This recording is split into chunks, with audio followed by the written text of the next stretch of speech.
Test ক্রিকেটে ৩০তম শতরান করে ফেলেছেন বিরাট কোহলি। অস্ট্রেলিয়া সফরে তার ব্যাট থেকে আরও রানের আশা করেছেন ভারতীয় সমর্থকেরা। ৩৬ বছরের বিরাট এখনো ফিট, আর তার ফিটনেসে রহস্য লুকিয়ে ঘুমের মধ্যে, এমনটাই জানিয়েছেন স্ত্রী অনুষ্কা শর্মা। বর্ডার গাওস্কর ট্রফি চলছে অস্ট্রেলিয়ায়, সেখানে গিয়েছেন অনুষ্কা। তিনি বলেছেন যে বিরাট নিজের শরীর এবং ফিটনেসের দিকে খুবই নজর রাখে।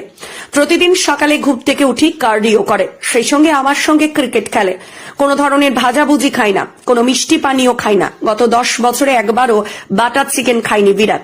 ভাবা যায়? ঘুমের দিকেও বিশেষ নজর দেয় বিরাট। পর্যাপ্ত সময় ঘুম প্রয়োজন ওর। মাঠে নিজের সেরাটা দেওয়ার জন্য এটা খুবই দরকার, যা মেনে চলে বিরাট। অনুষ্কা মনে করেন বিরাটের ফিটনেস শুধু তাকে বিশ্বের অন্যতম সেরা খেলোয়াড় তৈরি করেনি, এটা বাকিদের কাছে একটা অনুপ্রেরণা। মাঝে ফর্ম হারিয়েছিলেন বিরাট, রান পাচ্ছিলেন না, কিন্তু ফিটনেস ধরে রেখেছেন বলেই রানে ফিরতে পেরেছেন। অস্ট্রেলিয়ার বিরুদ্ধে 10টি শতরান করেছেন আর 2টি